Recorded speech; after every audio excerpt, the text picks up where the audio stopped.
This is Fourth Quarter Labs, where performance isn't just defined by what happens on game day, but by the discipline, mindset, and work that happens when no one's watching. I'm Robert Johnson, and here we talk to athletes, leaders, and everyday high performers chasing something more. Welcome to Fourth Quarter Labs.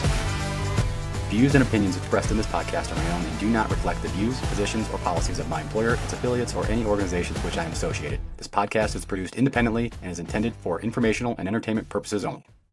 Welcome to Fourth Quarter Labs, where we talk about sports, business, and technology, or the intersection of those, and all of the fun things that go into building businesses, managing technology, and the struggles and the strifes that come along with all those. And today we welcome Jeremy Flynn, founder and CEO of the Flyover Agency. Welcome, Jeremy.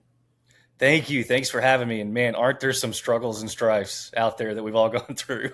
There are. I'm glad I hit the record button when I did and we kicked this off because, man, just hopping on this, just the preamble to this, you and I were just riffing back and forth about kind of how we met and all the things that go into this. So really, really happy you're here, Jeremy. Thank you. Yeah, thanks for having me. I mean, when you reached out, I was honored to be a part of this and can't wait to get into some of the details today of what we do and hopefully shed some light and information on our journey that will make it easier or more insightful for others who are interested in taking the same journey or learning more. Yeah. Well, the kind of almost pick up where we left off, you know, I was sharing with you as we were kind of kicking things off, like the Fourth Quarter Labs is the intersection of sports and business and technology. And it's not about being a pro athlete. It's not necessarily about being a technologist or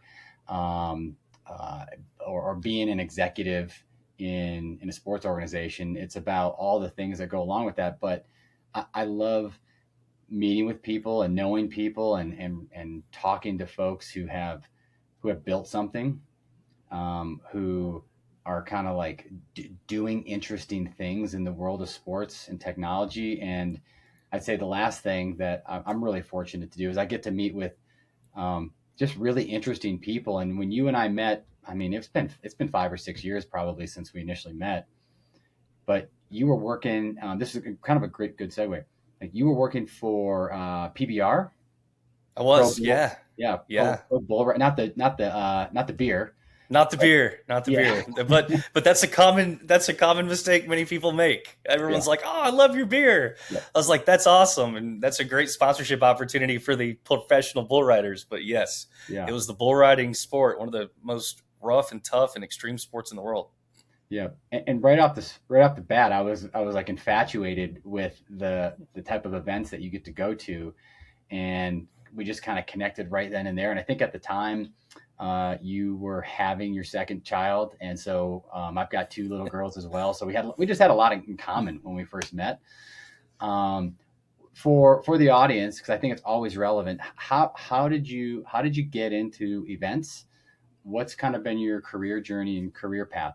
Kind of bring us up to speed. I've always been interested in live events. I remember going to a concert when I was very little. It was Brooks and Dunn and Reba McEntire. And that might not date me for some people, but it dates me for some of the younger listeners, I'm sure. Yeah. But I just remember looking at all the fanfare around the concert and looking at all the people who were involved. And I thought, there's so much energy here. And this is so fun that these people get to do this for a living. I wanted to figure out how in the world could I ever be a part of this as a career. So graduated, where I'm based in Little Rock, Arkansas, graduated from high school and went to the University of Central Arkansas and studied marketing and really fell in love with the art of marketing and the creative side of it and how it relates to business. I went on to get my master's degree in business. And all the while I was in college, I was booking a punk rock venue, the Legacy Punk Rock venue. I was booking bands live at this venue called Vino's in Little Rock. And Green Day's been through, many bands and artists have been through, particularly in the 90s. And that was such a cool experience to get to see live events on that level. I was fortunate enough to be able to land an internship with now Simmons Bank Arena, which is an 18,000 seat arena here in Little Rock, and really had the most unbelievable mentorship I could ever have with the general manager who was a previous agent, live event agent and artist agent in LA. He opened the building here in Little Rock and under also the director of marketing there. So that really going from clubs to the arena within the same 6 month time frame. That was my first real salary paying job, was as a marketing assistant there and doing live event marketing for all sorts of events, from family shows, wrestling, concerts, comedians, you name it. I got a taste of everything. And once I was bitten by the live event bug, that's really hard to get out of your system once that happens. So I did a brief stint for a radio station here as their director of marketing and events, and then had a chance to go back to Simmons Bank Arena to handle marketing efforts there as well. While I was there, I got recruited by the professional bull riders from an old colleague of mine who was at WWE, who I worked with when I was on the arena side. So yes, I went in as their senior director of live event marketing. I handled most of the West Coast for the professional bull riders. And you're right, it was an experience like none other, getting to travel to states I would never be in and see some of these events, from Cheyenne Frontier Days to selling out shows at now Crypto.com Arena in Los Angeles, Madison Square Garden, and everything in between. It was just an amazing opportunity to be able to do that. So while I was at PBR, which is where we met, my chief marketing officer who recruited me there left and went to All Elite Wrestling. And once he was there and landed, recruited me into All Elite Wrestling. So I got in the wrestling business. I never thought I'd be in the wrestling business. Always been a fan of professional wrestling, lifelong fan, and I loved it, and had the opportunity to work with some great people there.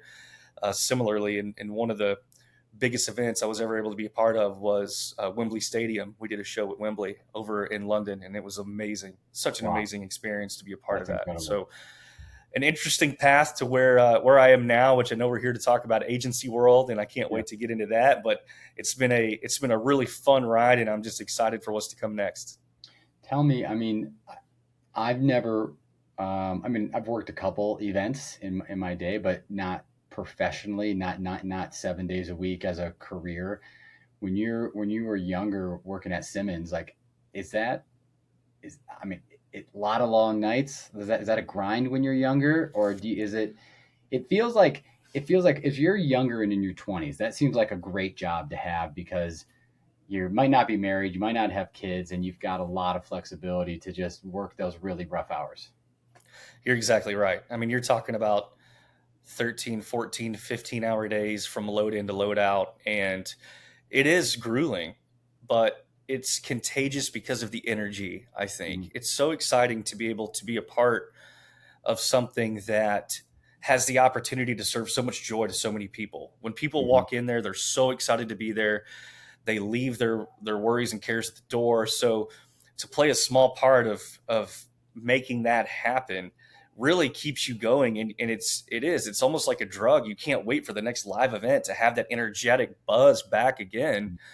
To be a part of that as well. So it is definitely a great opportunity for someone who may be in their 20s, younger, who is willing to work off hours and weekends and nights and all of those things. But it's still, even as you get a little bit older, it's hard to get yourself out of that, because you do chase that feeling quite a bit.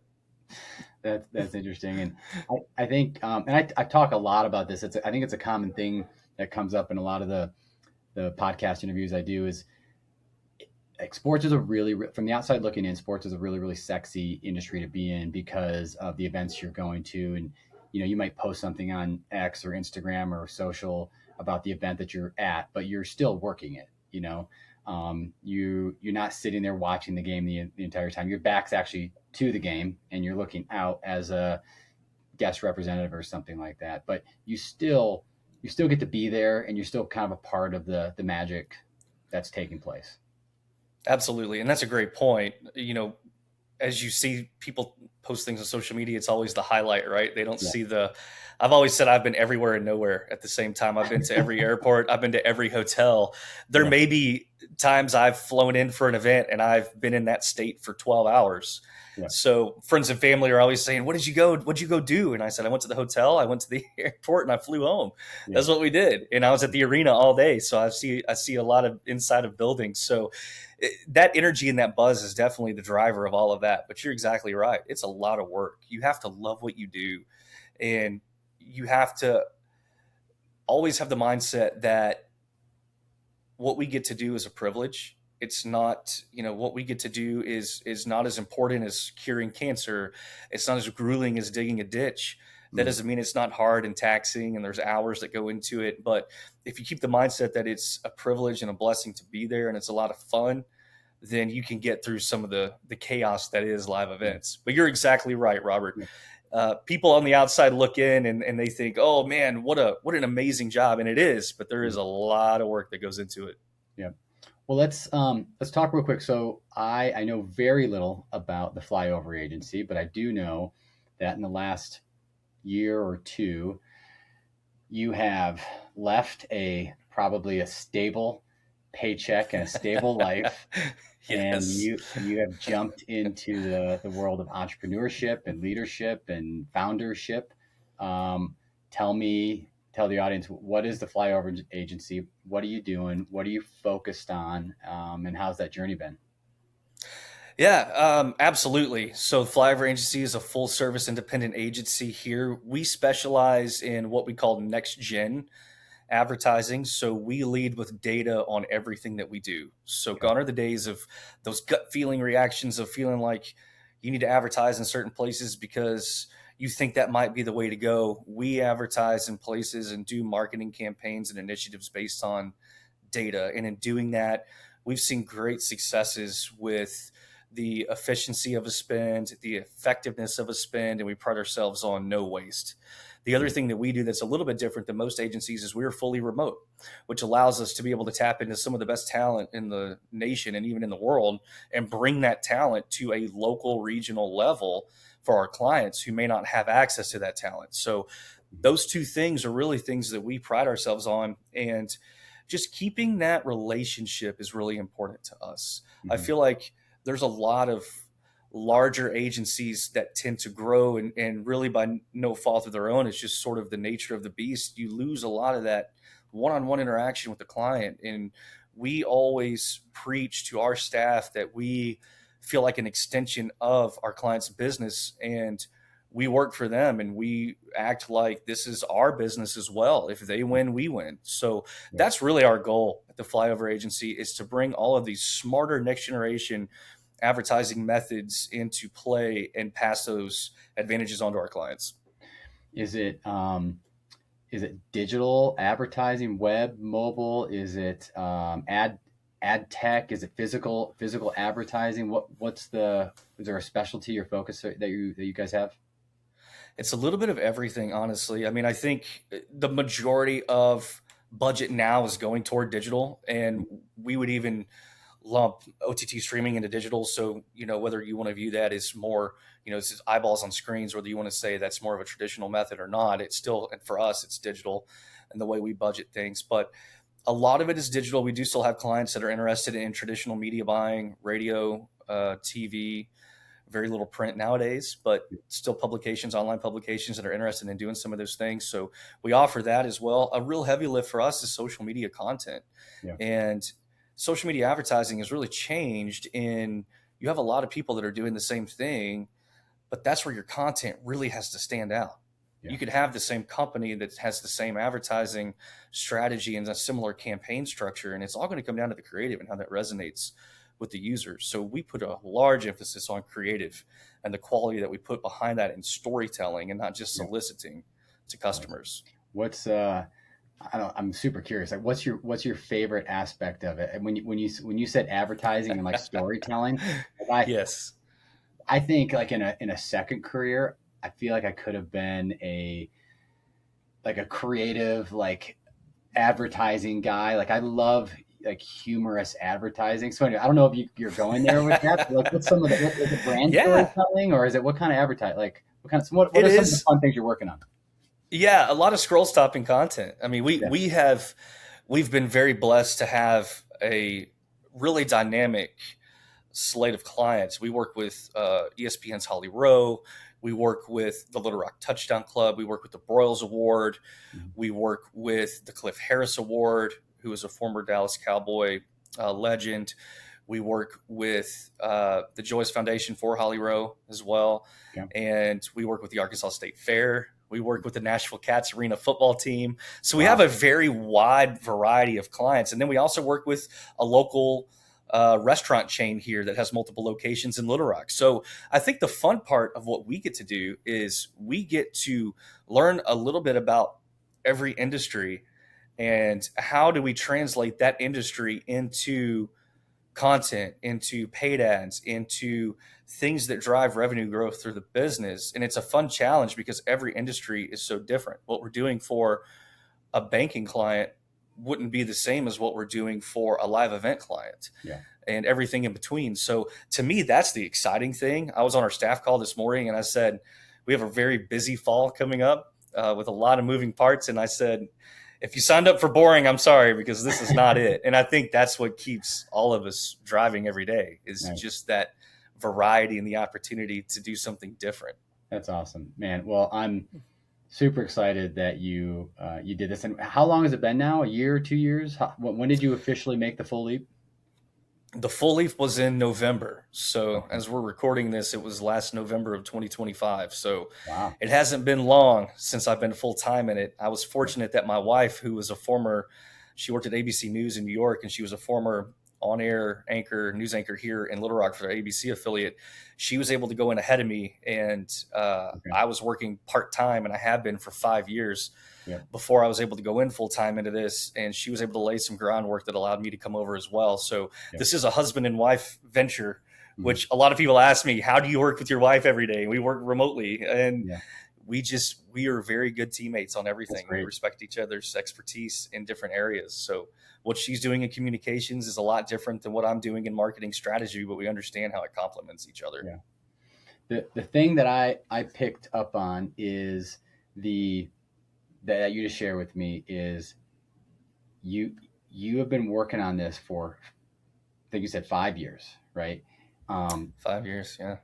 You didn't make the big leap until November, where what I'm calling the big leap is you left your 9 to 5, you left your steady paycheck, and you came over to help run the business and with your wife, which is just awesome to hear. It says a lot about you and your wife and your family, and yeah. So kudos to you for doing that. But Thank you. like the fear, like the anxiety for me, like, 'cause I've been there, Jeremy. I don't know if you know this about me, but I also started a business and I had a very similar situation where I left my stable job, et cetera. But like, tell the audience, like, what was it like? Basically, did it feel like you were living two lives, kind of like you were kind of cheating on your job at one point? Was there a lot of That's a stress, great stress and question. anxiety Yes. with like the balancing act, and then finally ripping the Band-Aid off? Like, what was that like? It was the hardest thing I've ever done. And I started this company just as an independent consultant Yeah. in 2020 during COVID. As you know, the live event space shut down, and a lot of us were sitting around going, what's going to happen next? Are we ever going to have live events again? What are we going to do? And for those of us who just thrive on that, it was a really difficult time. Yeah. And I look back now, and I don't think I would have ever started my own company had it not been for COVID. Yeah. So when I look back, it was a difficult time, but You were a COVID baby. Your company was a COVID baby. your company was 100% a COVID baby. I mean, I don't know that I would have ever had the bandwidth or the thought to be able to do that, but I did. And I did it by myself for a number of years while Alicia was still working her job that she had.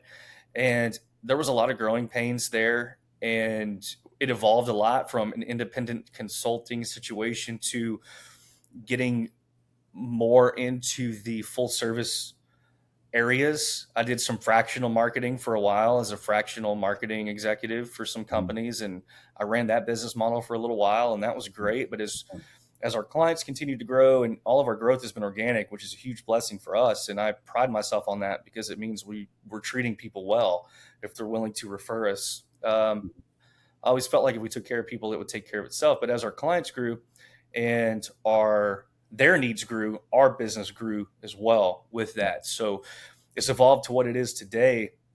But it's interesting that in talking to, other entrepreneurs, no one really sees the nights and the weekends. And Hmm. yes, I carried a very grueling full-time job with a tremendous amount of travel throughout that whole time period of getting this to the point that it is. So Hmm. it was a lot of nights. It was a lot of weekends. It was a lot of, I finished my job. I'm in a hotel room and it's midnight. I got to log in and do 3 hours worth of agency work Yeah. and then get up at 6 a.m. and go do a PR hit for, PBR or whatever that looks like. Yeah. And I always made sure to separate the two. I was always very transparent about the two for any employer that I had. Yeah. So I wanted to be very clear about that with Yeah. them so they Yeah. knew. So it was a difficult point. So when it was time to jump over, it took a lot of thought, a lot of prayer. I think you have to get to the point where you say, I'm doing this no matter what. This is Hmm. my passion. And if it fails, it fails. And I'm okay with that.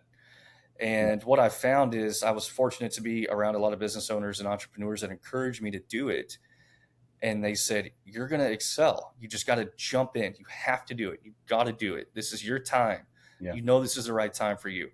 So I jumped in, and Alicia and I went through sort of a restructure of our company at that point. It was she and I at the beginning of this year in January. Hmm. So we had 2 employees, and now we are up to 5 full-time employees, including the two of us, and probably going to hire more soon. Yeah. So that's a pretty quick growth trajectory in 6 months. And obviously, we've had a lot of help and a lot of support along the way of client references and people who just really believe in the way we do things, but more importantly, how we treat people.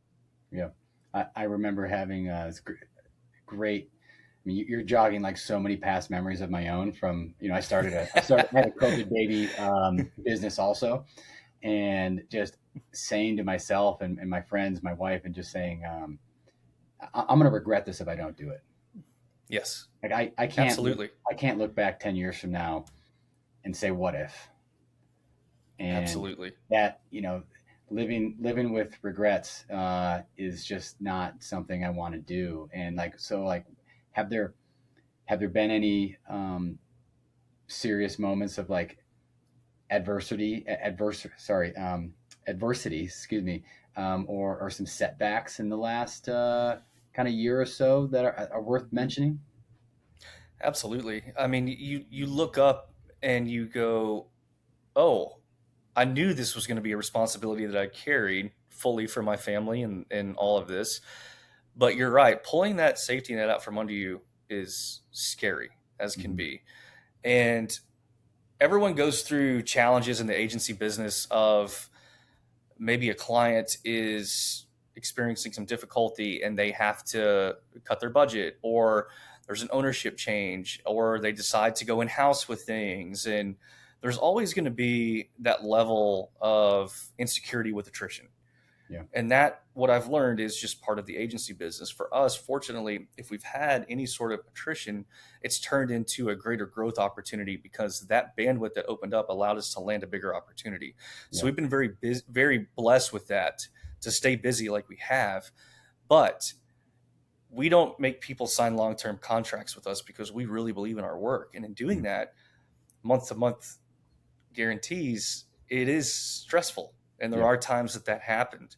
I think the other big point that we've had to make is scaling. I mean, that's been so difficult for us. And there's no textbook way to scale. You can look at your profit margins, you can look at your all the different things that you have with overhead. And I try to run very thin on overhead just to make sure that we stay nimble and safe and consistent. But scaling is really hard. It's hard to find the right people and the right fit at the right time. And we've Yeah. been very blessed to be able to do that, but it hasn't come without some setbacks as well Yeah. there. So it's a continuous growing learning curve for us and growing. So I would just encourage anyone that's listening to this that is scared to do it, or maybe skeptical about their ability to do that, know that I've made 10,000 mistakes in this process, and I've pivoted many times of the business model, how we're doing things, what we're doing, who we're working with.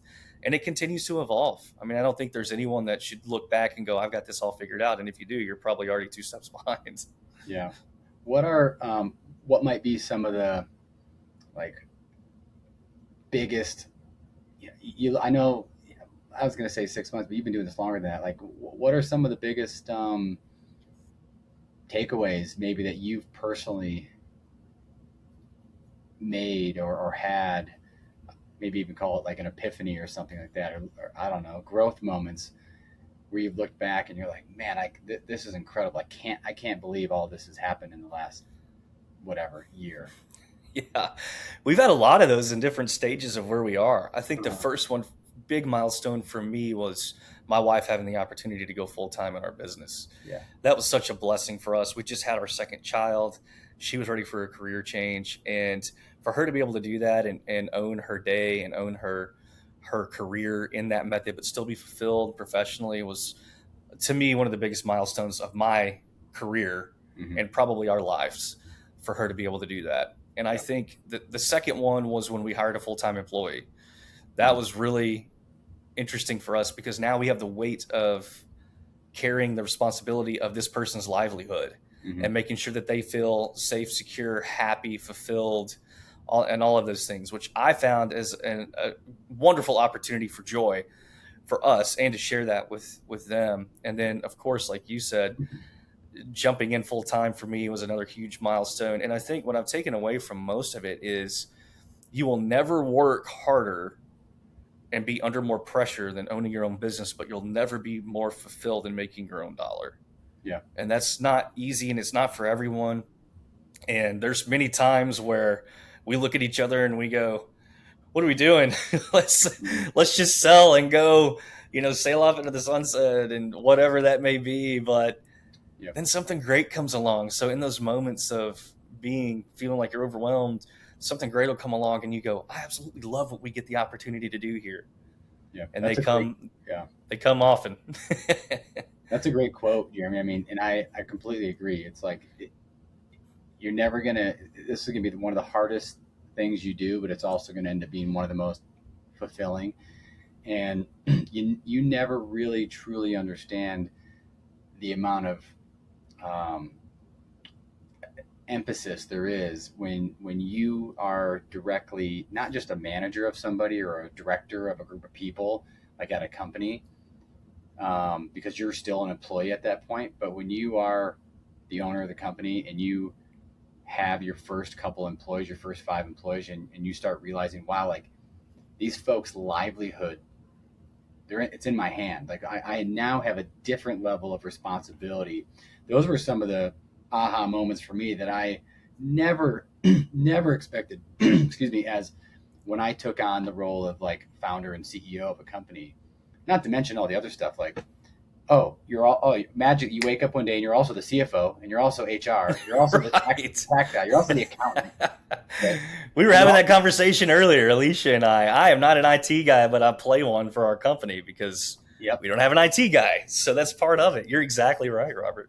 Yeah. And that, like, I literally had this idea of, wow, this is going to be great. I'm going to be the CEO of this company and I'm going to have so much flexibility and so much time. I can take time off.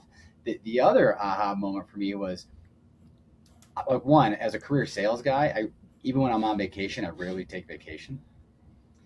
Right. Always got my phone on me, always there for my customers. Now in your role, that there is a magnifying glass on that. If you ever wanted to be type A personality and on top of things, like you get your own company and it never ends. I don't know, is it hard for you to ever turn it off?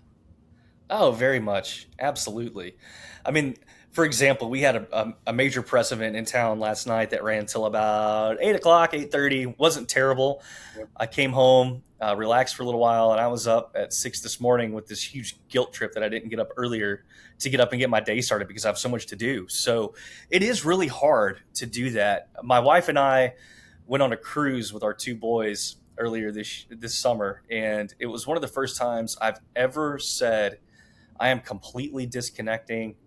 I am out of office, and we laid the groundwork to be able to do that before we left ahead of time to make sure everything was covered. But it was probably the first time in my entire career, because I was so used to live events and 24/7. And at All Elite Wrestling, we were doing 2 live events a week in different markets, plus pay-per-view events, special events every month, and Yeah. it never stopped. This was probably the first summer in my career that I've ever had in this 17 years of being in marketing that Yeah. I've ever been able to disconnect and not be on demand. So it was super challenging, but Yeah. it's also something that you have to do. You have to find that balance as a business owner. Yep. For me, I think this past year, it was an age thing. We took a vacation this last year, and I just com- completely unplugged. And Good for you. Good that for was kind of you. like, that was me like throwing my hands up saying, I've earned it. Like, I'm just not going to do it, Right, you know? right. I Um, used to wear it almost as a badge of honor that I didn't unplug. That was a so mentality that I had. I was very old school in that mentality of, if you need me, I'm going to get it done and I'm going to deliver 24/7. And what yeah, I've learned is, if you do that, then people are going to expect that from you. yeah, And I don't think people respect you any more for being 24/7 than if you laid those parameters and you said, I'm going to make sure everything's getting taken care of, but I'm going to make sure I also have a balanced life. I think that's just as respectable as doing it the other way. yeah. Super well said. Yeah. You don't gain any more respect by being known as the man or the woman who's always on. I think now, even as I'm getting older, I almost see that as like a cry for help for some people. Right. Right. I'm also Yeah, like, I hey, could like I see want that. to, yeah, like I want to, hey, I want to let you know you can take some time off. Yeah, like, you Yes. just, Yes. Yes. There's a level of professionalism and confidence and responsibility that comes with being able to figure out how to do that, to yeah, create that balance. And that's something I've had to learn. I'm still learning it. I'm still bad about it. And I yeah, try to get better about it. My wife tries to help me get better about it. yeah, She's more balanced than I am. But it is something that we have to retrain ourselves in, because we come from an era where I think about, I bought my first iPhone in college before I started. And then now emails on your phone and you're yeah, 24/7. At first, this is great. I'm connected and I can take care of things. And then you go, oh, because I'm connected all the time, I'm never disconnected, and I never have that opportunity to shut off. So that is a hard thing to do, to retrain, but it's something we should all strive for. yeah. You mentioned having at the beginning of the call. You mentioned having really, really strong, great, influential mentors at the beginning of the Yeah, call. Are you still in touch with those folks? Are they still close to you? very much, very much. Yeah, The general manager of Simmons Bank Arena, Michael Marion, and the director of marketing, Jana DeGeorge, who were here in Little Rock. I had a 2.5 hour lunch with them last week, great. just catching up on all things. And we pick up like we've never left off. And I still keep in touch with my former bosses over at the Professional Bull Riders. And what are you guys doing? How are things going? And Mhm. my former boss over at All Elite Wrestling, I talk to him almost weekly. And I think it's important to make sure you continue those relationships. We were talking about it last night at this press event. There were some people I haven't seen in a really long time that were there, and it's so funny how life can take you different directions. People that are so involved in your daily life and invested in your daily life, you might have a change, and then those people are no longer relevant day to day for you just Yeah, because they're not around and it's not the same. I think it's really important to maintain those. And I'm still learning from all of these mentors. Koshe Irby who was with WWE. He went to PBR and now he's the chief operating officer at All Elite Wrestling. I still call him and ask him questions just yeah, because he is just such a level headed mentor. I learned more about management from him than anybody in my entire career. He always said, if I am making sure that you're taken care of and you're balanced and you're taken care of at home and you feel happy, you're going to bring that energy back to work every day for us. mhm, So his big thing was making sure that, first of all, you're taken care of personally. Secondly, it was work. And I've always taken that mentality with me with our employees as well.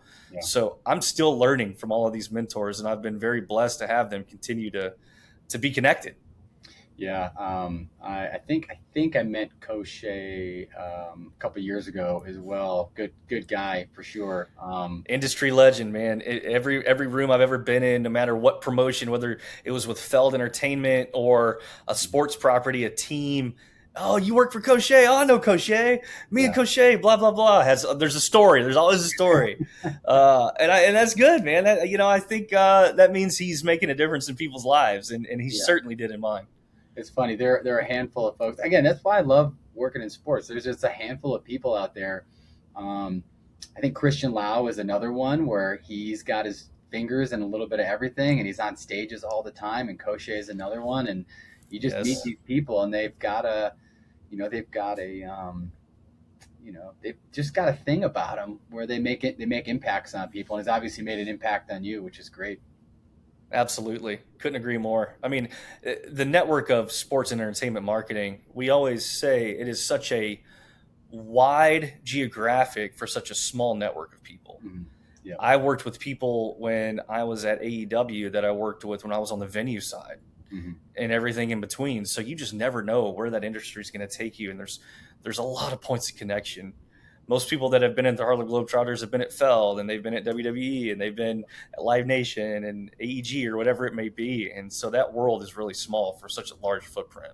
Yeah, yeah, that's probably the number one or number two most common things talked about on the various podcasts is just the nature of sports, and it's one of the reasons why I even created this podcast is because there are so many great people in the sports industry who have a ton to share, who are doing a ton of interesting stuff, who get to attend some amazing events, who are making impacts, um, yeah, and you're definitely one of them who stuck out over the last couple of years, Jeremy. What what's your I'm curious. What's your vision for the Flyover Agency? Is it to keep it small and boutique, or are you looking to create like the next big sports agency?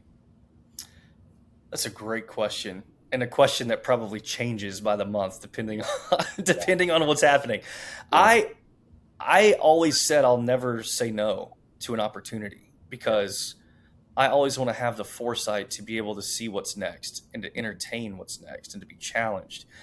And again, it goes back into scaling where some of that is easier said than done. But I think as things evolve, especially in today's modern world of communication and connection, where you're not seeing agencies necessarily have to have a physical location in certain markets. I mean, we do work in Nashville, we do work in Memphis, we've done work in Dallas, we do work in a lot of different areas, and we're remote. And I think with that being said, I think there's a lot of opportunity for growth in that area. So for us, we're taking it at a day at a time, Mhm. but I never want to say no. I never want to stop challenging ourselves and making sure that we're always at the top of our game and sharpened. And Yep. anytime we have a new client come on board, it's just another opportunity to get better every time that happens. So I would love to do more in the sports space. I never thought my own company would sort of be carved out into a live entertainment sports niche, but it really has turned out to be uh, a strong area for us Yeah. that we bring a lot of experience in that's really hard to get.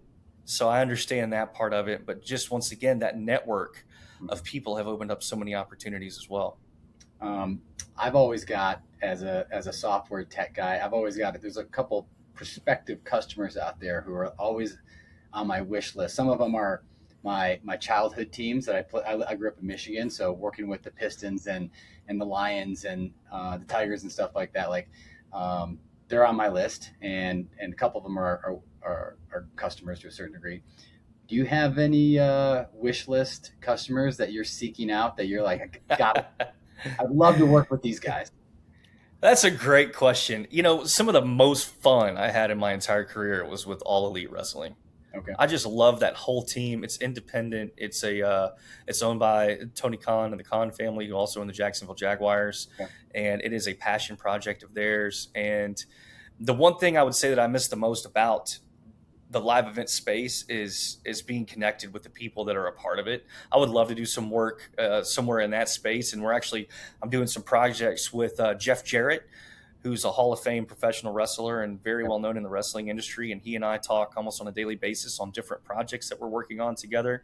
So I think always having that connection back into the live event area of some kind at a major scale is Mhm. something that I want to continue to try to do. Yeah. And it just, again, it goes back to chasing that buzz. There's just something different Yeah. about marketing and promoting live events. I didn't know. I didn't know if you were going to say Super Bowl or FIFA or. You had Yeah, a, you had like a I mean, those are always on the list. I would never say no to any of those opportunities by any means. yeah. I'm in Arkansas. I grew up an Arkansas Razorback fan. I'm still a diehard Okay. Arkansas There you Razorback fan. go. So, if there's some opportunity to work with the Razorbacks, if you're listening out there, Yep. Razorback people, I would love the opportunity to connect. And actually, I had the I'll, opportunity to connect with him when I was at PBR, and we talked a little bit about some different things. But yes, you never say never. I would love that opportunity. I will do what I can to make an intro to the race. Perfect. Get me in the room. That's what I need. My nieces, I just went to her high school graduation party. She's going to be a Razorback this next year. So I've Well, got congratulations. That's fantastic. Very good. That's awesome. got lots of connections over there.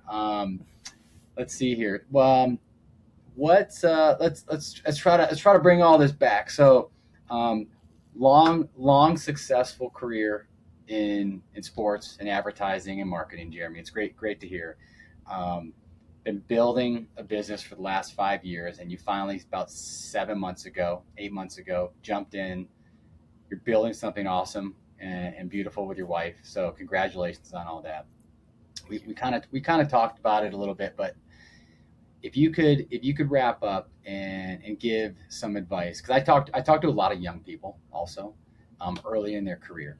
And I always like to try to wrap up these podcasts. Like, do you have any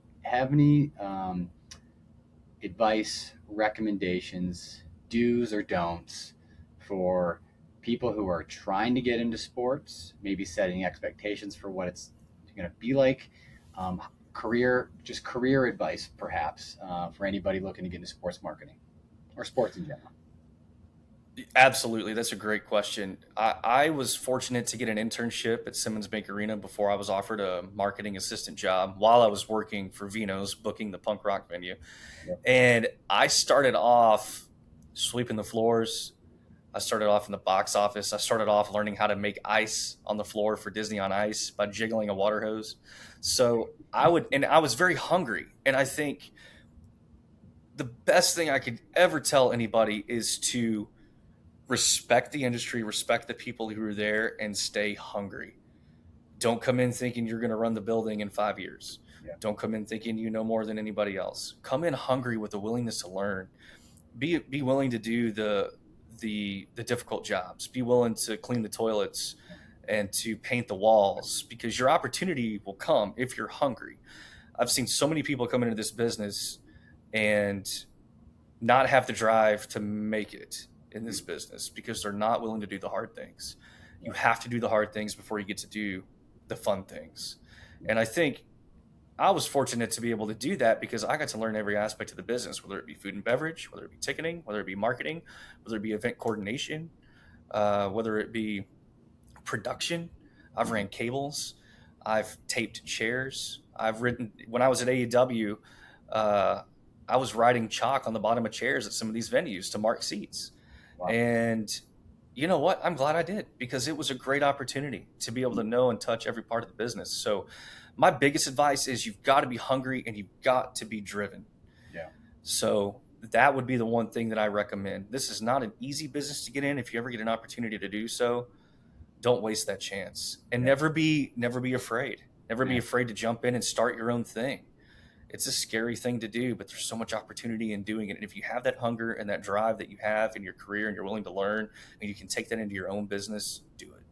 Man, I love it. You're literally, Jeremy, you're like the poster child for what to do. Like, you're like, work hard, paint floors, wash this, wash the toilets. And you know what?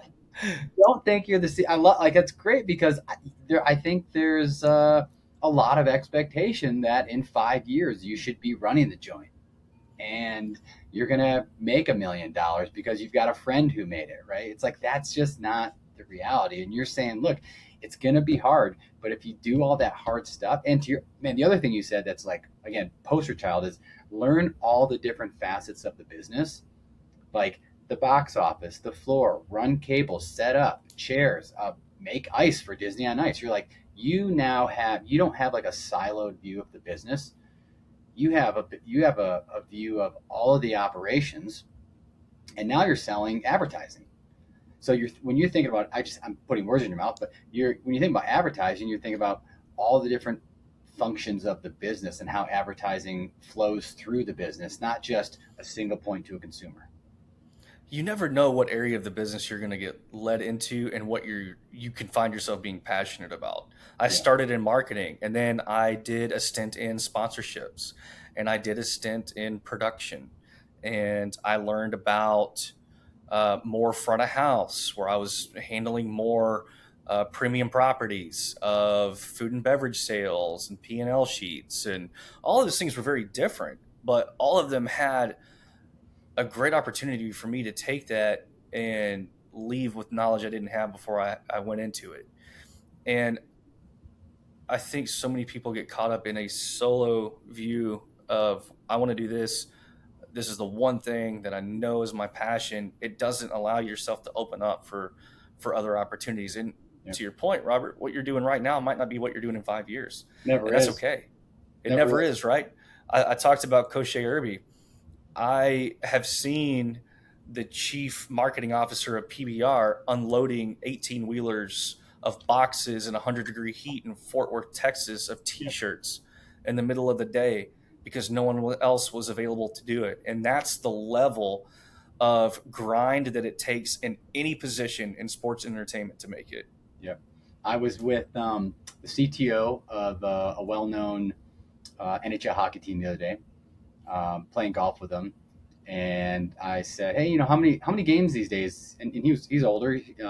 I said, "How many games are you attending?" He said, "All of them."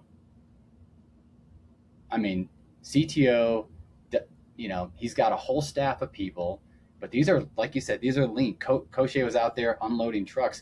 The CTO of a major NHL team, he's still attending every single game, making sure everything's working. He's probably doing game day ambassador type of roles and customer service. He's making sure everybody's happy.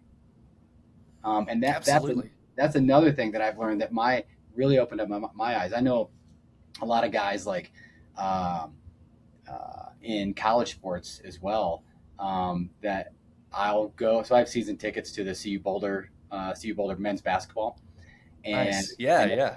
I know some of the guys over there, and I see them working the game, even though I was on a phone call with them a week prior, and they're physically there. They're not just sitting back in their chair, just organizing things from their desk. They're physically at these venues, running them at night, running security, running game day operations, running ticketing, like physically there, putting pedestals in place.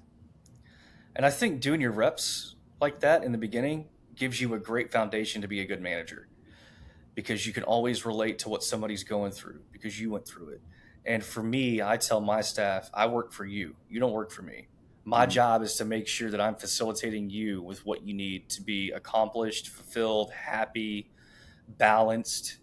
And I've taken that mentality from a lot of my mentors, and I'm thankful that I have that mentality in my own business now, because I feel like it really helps not only just to be a good person, but a good leader and to set the tone of the culture of the company in that way. Yeah. Well, Jeremy, this has been awesome to catch up. Really, man, I'm so happy for you with everything you guys are building there. Can't wait to reconnect with you in 6-12 months. See how the business is going. Give me another list of all the awesome client names you guys have brought on. And here's to hoping. Razorbacks. Let's go. Right. Yeah, that's right. That's the major takeaway from this call. Razorbacks. Cool, man. Well, thanks again, Jeremy. Thanks for coming on Fourth Quarter Labs. Appreciate it, man. Man, thanks so much for having me. It's been an honor. Always love catching up with you, and I'm sure we'll be in touch very soon. Sounds good, brother. Take it easy. You too. Thanks. Thanks for listening to another episode of Fourth Quarter Labs. If you enjoyed the conversation, please follow and subscribe on Apple Podcasts, Spotify, and YouTube so you never miss an episode. Your support helps us continue sharing stories and insights from leaders, athletes, entrepreneurs, and high performers. We'll see you on the next episode.